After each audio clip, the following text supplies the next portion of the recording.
Hey everyone, welcome to Coding Simplified, and in this video we'll see about the behavioral questions preparation in technical interviews. So behavioral questions are again a very important, and these questions can be asked either in your managerial round, it can be asked in your HR round, or even in coding round as well. A person can ask or person can start one of the question, right? So behavioral questions, from the name itself you can figure out it shows your behavior, that how you behave in kind of in any situations. Like let's say if you have some confrontation with your manager, how you behave. If you have some confrontation with your colleague, how you behave. If someone is saying you, how you behave. Let's say if there is some critical situation, how you behave. Let's say if you have some tight deadline, then how you behave, right? So basically with coding, with system design, with all the things, they also want to know that whether you will fit in team or not, because nobody wants a person who is kind of misbehaving with people around them, right? Or they don't want the people who is kind of always irritating. So basically these were that's the reason nowadays it's very much focus on the behavioral questions. So that's what I have done here. I have basically put the most asked questions here, and we'll see that how we can answer these questions when someone is asking in the interview, right? So these are the most asked questions in interviews, and I have put them based on the experience, based on the data that I have got. So the first question, this you will see most of the time. Let's say even if you are not selected or you are selected, people can ask this, that hey, why you want to join us, right? So why you want to join us is kind of a question which has variety of things, right? It depends on the person. It depends on the situation where you were in the last company. Now let's say if you are a manager and if you are taking an interview of another people, then what you don't want to hear. So you don't want to hear that I have a fight with my manager in last company, or my last company is bad, right? And like I didn't have cordial relationship with my colleagues, so that's why I'm changing the company. Now the probability is that if you are fighting in the last company, you will fight here as well, right? So the point is, that's why I'm taking as a first point, don't say negative about your last company or your manager. They don't want to hear the negative things at all. They want to hear the actual reasons, right? So generally the most of the reasons are is like salary, that I want to increase my salary, and that's why people join the other organizations, right? Because it's like companies are offering too much nowadays, so that's why we join the other company, so that we can get a good hike like 30%, 40%. Now if you just say that hey, for salary I'm joining your company, so it is okay, like it is okay, you can say that that in the monetary term I want to increase, that's why I'm joining your company. But there are some ways so that we can say it, right?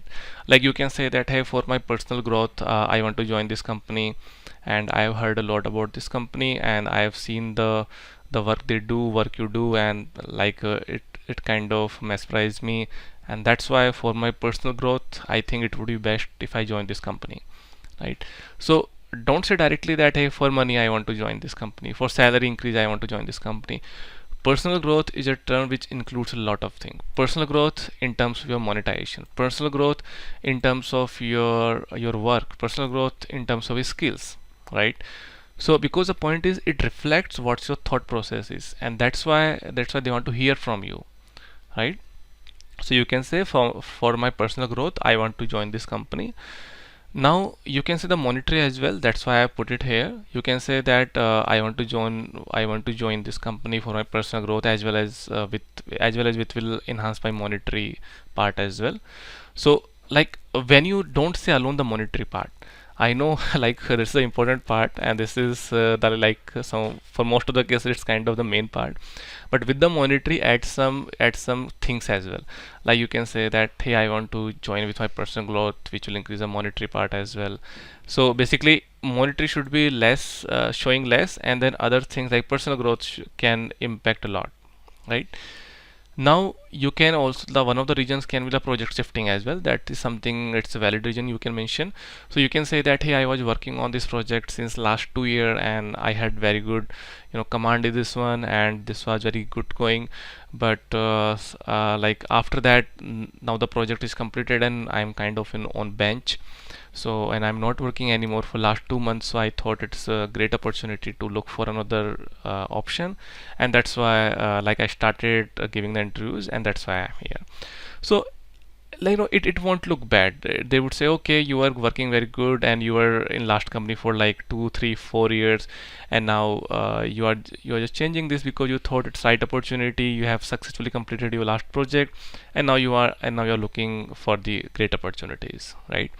So sometimes the counter questions they can ask that, hey, so like it can happen here as well, that you would basically, we can ask you to change the new project. So you can say, yeah, that is fine, that's totally fine. I'm not saying that, I don't like projects. It's just that because I was on bench for, I was not working for 2 months, and I didn't see a great opportunity in the new project, and that's why I thought that let's search the new company, and that's why I'm here, right?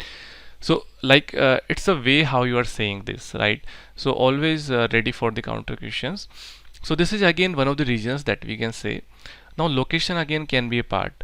Let's say if you are in Hyderabad, if you are in Bangalore, but your home city is like near NCR. So so you can say, let's say if your new company is NCR, so you can say that, hey, I want to be near with my family so that I can take care of them, and that's why that's the main reason. The location is the main reason, and because your company is working in NCR, so I thought it would be best for me if I join this company, given the reputation of the company, right?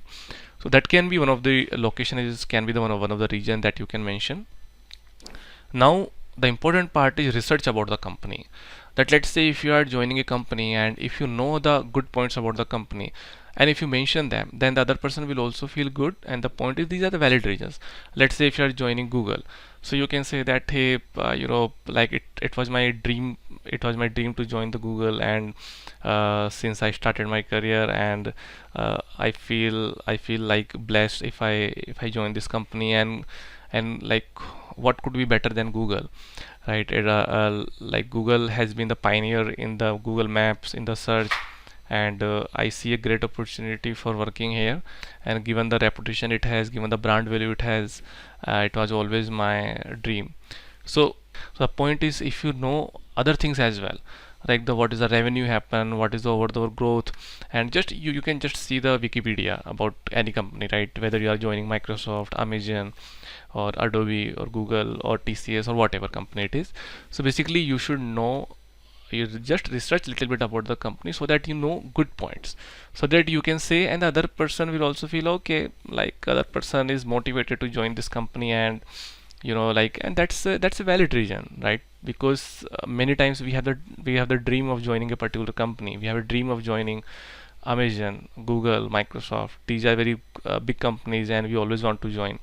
Even if you are joining the like not so famous company, like let's say if you are joining any X company, I won't say any name. So you can just see the good points, like what are the good points about that company, like whether what the product is. So you can say that, hey, it always whenever I hear about this product, I always feel that how they have achieved that, and it's kind of great success story, I can say, right? So always research about the company, note down the things, and then you can say, right? So why I'm focusing main on this topic, because this is the question you would almost 100% time this would be asked, that why you want to join us, what motivates you to join us, right? So though like everyone knows that you are here for monetary increase as well, but if you say the some kind of valid reason, then they would be satisfied, right? So yeah, this was the first thing, that why you want to join us. So that's what we focused more. Now the second question they asked, that what is the most challenging task or project done so far, because they want to check that what you have done till now.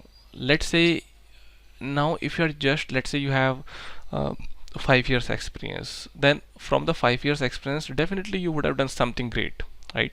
So think about, it's kind of respective thing. you might have done something good in your project, you might have solved a good problem, right? And like, it's not about the complete feature. Let's say if you are in Uber, so you can't say that, hey, I designed the complete Uber, right? It's not about the complete feature, it's just about the problem. There can be a small problem in your complete feature, so pick that problem, and which is a good problem, and then say that, hey, how you solve that problem. It could be the performance related, it could be let's say you improved the scaling, it could be that you improved like you implemented some AI work in that one, you implemented some machine learning, you implemented some big data, right?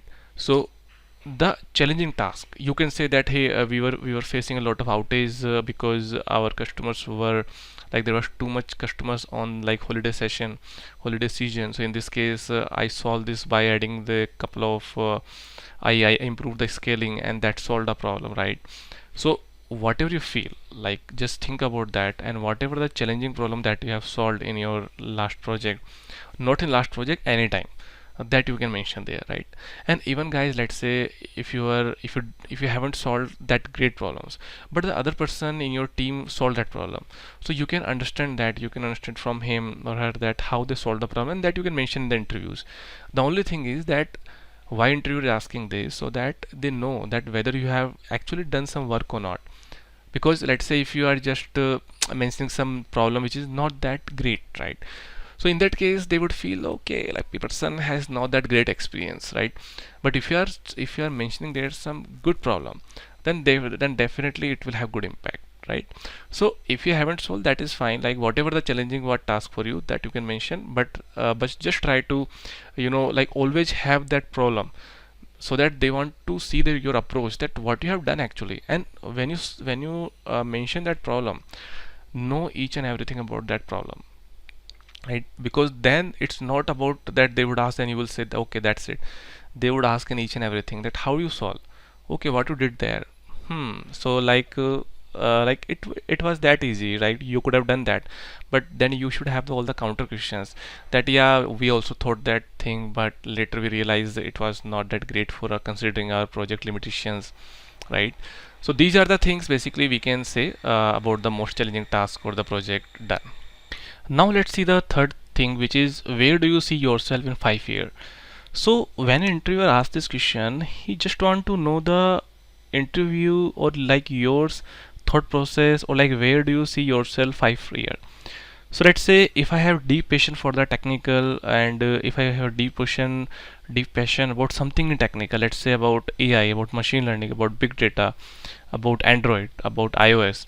So if you have something great, so you can say that, hey, I want to lead this thing in next 5 years, or I want to be a great expert in iOS in 5 years. I want to be a great expert in machine learning, right? Or even you can say that I want to help people to have a great product, and that's the reason that I want to see myself as a good technical architect, as a good technical leader who can motivate the people, who can have a good product in like next 5 years, right? Because let's say if you're joining a new company, and like they don't want to know any particular role, that hey, I want to be senior software engineer, right? Or I want to be a CEO of the company. Why they want to see that? Why? What's your thought process is like, how much deep fashion you have, or what you generally ask, that like sometime you have some passion about managerial thing, that you want to manage the people, or you want to have some technical aspect, right? Or you want to be better in the technical skills. So generally my guidance is that if you are appearing for the technical interviews, let's say if you are appearing for software engineer, senior software engineer, HD2, then it's better if we speak about the technical skills, that hey, in a 5 year I want to improve my technical skills, I want to be expert in that field, right? So that they will feel that you are aspiring for that one, and that's why you are here. Now these are the some of the again behavioral questions that we'll check one by one. Did you ever have the confrontation with manager or your lead or your colleague? Now again, why they want to ask this, so that they know that how you solve the problem, like what was the problem, how you solve the problem, what was the learning from that problem. So let's say, did you have ever confrontation with manager? Now these are the, let's say if you spent like 3 or 4 year or whatever amount it is, General, like each and everyone has a confrontation with manager anytime, right?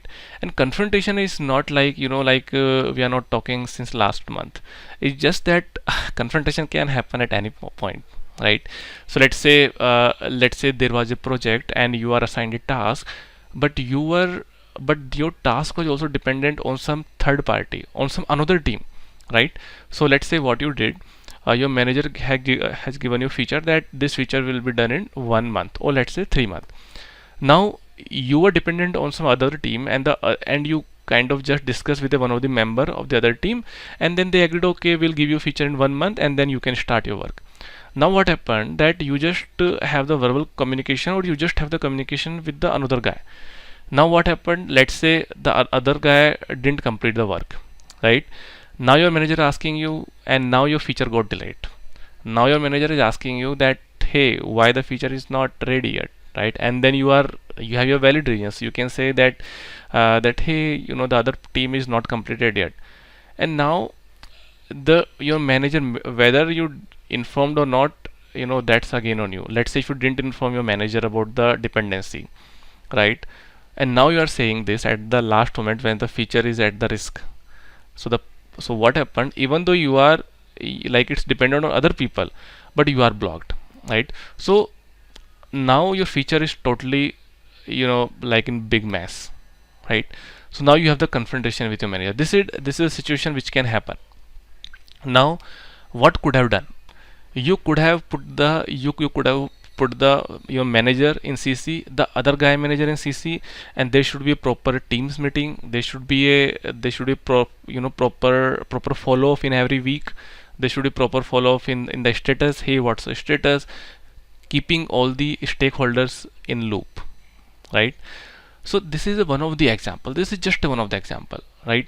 That so in that case you can say that, yeah, we learned that I should have been more careful about all these things, and next time when I did that, so I was very careful, and I learned a very good thing that I should keep all these people informed about every status, right? So that was a learning. So that is one confrontation, small confrontation that we happen in everyday, like, hey, this was supposed to be done in last sprint, last week, but this is not. So you can say that, hey, yeah, like, I was expecting this, but then the review was not complete, or like it was dependent on some other task which was not complete. So the point is, it can be anything. So yes, we have the confrontation, and but yeah, we saw the point is, you can have the confrontation, but how you solve amicably or how you solve peacefully, that's the main reason. That's they want to hear. Every team will have the confrontation, and the point is, whenever you have the confrontation, this is not like, okay, confrontation, now I won't talk with my manager. You have to talk, man. You have to talk. Basically, we have to basically always in a cordial relationship with our colleagues, our lead, our manager, because it's a teamwork, right? We can have the confrontation, but confrontation always like good for the growth, right? So we can have the confrontation, we accept that, and we go forward, right? So that's our the ideology for this one. So that's what you have to mention when tell the confrontation.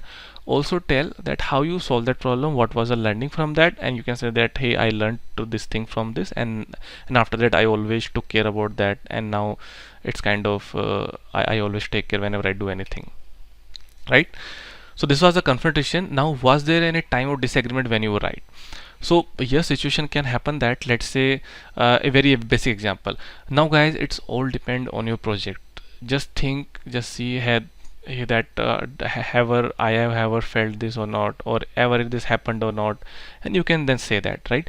Now whenever you tell, always say, okay, this agreement was there. Now what was the learning, how you solve that, what was the learning for all, for the team, and then what was a fruitful result. What interviewer want to hear is, what is a fruitful result of this one, right? So like, let's say, was there agreement when you were right, or was there agreement when you were wrong? So these are two questions. Let's say first about this one, wrong. Let's say we can take an example that yeah, there was a feature, let's say. Now the feature, when manager asked you that, hey, when you would complete that, give me the estimate, and then you provided an estimate for 2 months, right? now in 2 months you just considered mainly about the coding part, right? But you didn't account the scaling part, you didn't account the performance task, you didn't account the testing part, you didn't account any infra part, you didn't account any DevOps part, right? You mainly focused on the coding part. Now what happened? At the last moment your feature is in crap, right? Or your feature is in mess. You have like you didn't have time for the testing, and in the production you are getting so many bugs, right? Now at that time of moment your manager can ask you that, hey, your feature is not doing great, or like your feature is got delayed, there is no good scaling aspect of this. Now we have the great users, and like it's not scalable. So the point is, and yes, you are wrong at this moment, right? So it means this is a valid things when you are wrong and there is a disagreement. So what is the learning of that? That you have to accept that yes, I didn't think that this could be the thing, and in future I will take care about this. And now whenever I create any feature, whenever I work on feature, I take care about each and everything, right? This is a valid example of this one. So yes, and you see that interviewer won't feel bad about this, that yes, this is a valid thing, right?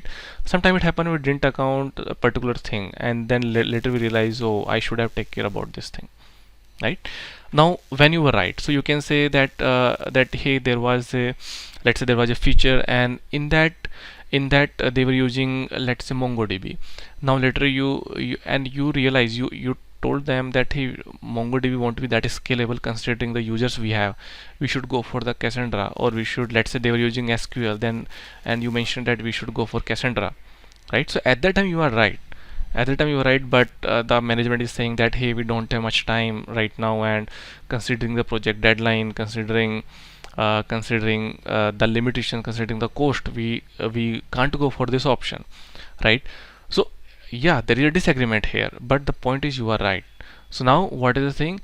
You will tell the logic, you will prepare the PPT, you will prepare the presentation, and then you will mention them that hey, I'm telling you that this is the right thing to do, to go with the new approach, because if you go with the approach you will suck at production, there will be a lot of bugs at the production, right?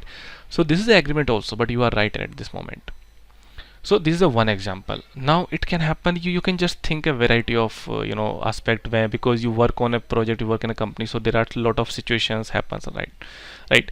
So the point is, what interviewer want to hear is, again you see all this thing, they want to hear this, the how you behave in the situation, right? And amicably how you are able to solve that problem, right? Now let's say this point, did you ever have to deliver on tight deadline, and how you handle that? So like you can see this, let's say you didn't anticipate a particular thing, or okay, I would say there was a very critical feature, and now suddenly your management got to know that hey, that we are getting a lot of eye on this feature, and we have to deliver this feature. Now the next release is in, let's say, next 15 days, and you know that this work will take time, right? So now, did you ever have to deliver on tight deadline? So yes, there is a tight deadline now, and how you handle that? So basically in that case, the first thing is that you have to, first of all, your estimate should be correct. Just you think about that. Now basically what the point is, that you have to tell about your management, about your manager, that hey, these are the features we have to do. Now given the tight line, given the deadline, we'll focus only the feature, only the code complete, right? As soon as the code complete is done, we are done. Now after that, all the let's say telemetry tasks, all the logs, all the testing part, unit test cases, integration test, about these things we'll do in our next release, right? So we'll take care about the manual test cases, we'll take care about like sanity, and we'll take care about the code complete. But yes, this is something you have to do. Now the point is, guys, again it depends on your team. Let's say they say no, we want the quality. In this case you can just mention okay, then rather than giving this 5 features in that, or the 5 things in the feature, we'll give only the 3, but with the quality, right? So the point is that we have to tell each and everything about to management, and that's why basically you can tell all this thing, that hey, there was deadline, then I mentioned to our manager that hey, this is a thing that we can do. Now what I also did, that earlier we had only 5 resources, then I requested 2 resources more, though it's kind of we have a tight deadline, but we thought that if we add the resources, then it will increase our our work, right? So this is something, so whatever you can do to cover in the tight deadline, that you can do. Or even if you have to stretch yourself, let's say we can say okay, every member can stretch 1 hour for that, right? So that is something like what is the best thing you have done, or what is the best thing you would do. So I have just told you some of the examples. Now think about more thing that you can do to solve in tight deadline, right? So what they want to hear is that they can say that, hey, I can't do anything, you have this deadline, I can't do anything. But no, because things will never be smooth in your company. There will be a situation when you have to deliver in tight deadline, and you have to think that how you are proposing your aspect. You just think and just mention all these things to your management, and then these kind of reasonable stuff, right? Then how do you train your juniors in the team? So like how they, why interviewer asking this, let's say if you are on the lead position, or if you are giving a lead position, then how you are responding with your manager, how you are responding with your juniors, how you will train your juniors, right? So that's what they want to hear. Let's say, so you can say that whenever juniors comes into our team, the first thing is a ramp up plan. So you will basically ramp up for like 1 full month, and you will basically provide all the resources. You can say that I will maintain a PPT where I have all the resources I'll provide to juniors. And the second thing is that I'll appoint a mentor. Either I will be a mentor, or someone from my team will be a mentor who will guide the junior, and who will be kind of like kind of buddy kind of thing, who will be always with that particular person, right? So these are two things that we mentioned. Now third thing you can mention, that as soon as the ramp up is done, then we'll start with the small bugs, then we'll tell all the features, then we'll have the several like training kind of stuff, where we'll tell about the feature, about each and every aspect. And that's how we'll basically train. So you are training your juniors, like it's kind of like army, where you basically first of all you train the people. So the same thing happens here when someone is coming in your team. How you train that? It can be your junior, it can be even the new person in your team, right? So how you training your the person. So that's why they want to understand your how you think, right? That's what they want to hear. Now reasoning for all job switches. This is again, guys, very important question. Very important question. They want to hear why you are switching, or why you are switching from last company to this company. Now this is kind of related to this, why you want to join us. So here you tell about the good aspect about the new company. Here they want to, again this is kind of related, that hey, if you see about this thing, like this thing can be about thing, okay, in my last company, due to location, due to project shifting, due to personal growth. But here you can say some additional things as well, and you have to be well prepared, right? So let's say you are switching from one company to other company, that hey, in my last company there was a location issue, I had to travel a lot of like 2 hours daily, and that's the thing, that's why I'm changing the job. Or you can say simple basic growth, that yeah, in my last company, I was on bench, so I didn't see a great opportunity, and I was kind of not improving my skills, and that's why I switches the job, right? Now apart than work, any other contribution to team. So why they want to hear is, let's say, are you like do you think out of the box? Because in teams we have a lot of things. We have the patents, we have some hackathons, we have some other stuff as well, right? So what they want to hear is that apart than your coding work, apart given assignment, do you also work apart than this, do you work on scaling the infra, or like have you improved your team's performance or team's capability by adding something? Maybe you have done some automation in your build infra. Maybe you have done some automation infra, which is basically all the teams members are using that. So basically the point is, apart than your work, have you done any other thing which contribute to your team, right? So why they ask this? So that you also think about your surrounding, you also think about the other stuff as well, you think out of the box. Because nowadays like people prefer those who kind of involve in each and this kind of stuff as well. Because you might have heard this in your appraisal cycle as well, that hey, have you done, like you didn't do that, or have you done anything great other than your extra work, right? So the expectation is that yes, yeah, so you can say that yes, I basically I participated in one hackathon, and there now it's a great success story. Or you can say that yeah, hey, I improved my testing infra, I improved my build infra, right? So these are some of the things that you can mention, right? So guys, these are the most asked questions in behavioral things, and though this is not a limitation, people can ask other questions as well, but these will be similar to that. Or the point is that now basically you have idea. So the point is now you have idea, and now you can think about the other questions as well, right? And if you have any questions or if you have any comments that we have some other questions as well, please put in the comment section so that we also know that what are the things going, and was there new questions in your behavioral thing. So that's all guys, and in case you have any questions to me, then please write in the comment section. And if you have liked the video, then please like it and do subscribe the channel for more such videos. Thank you.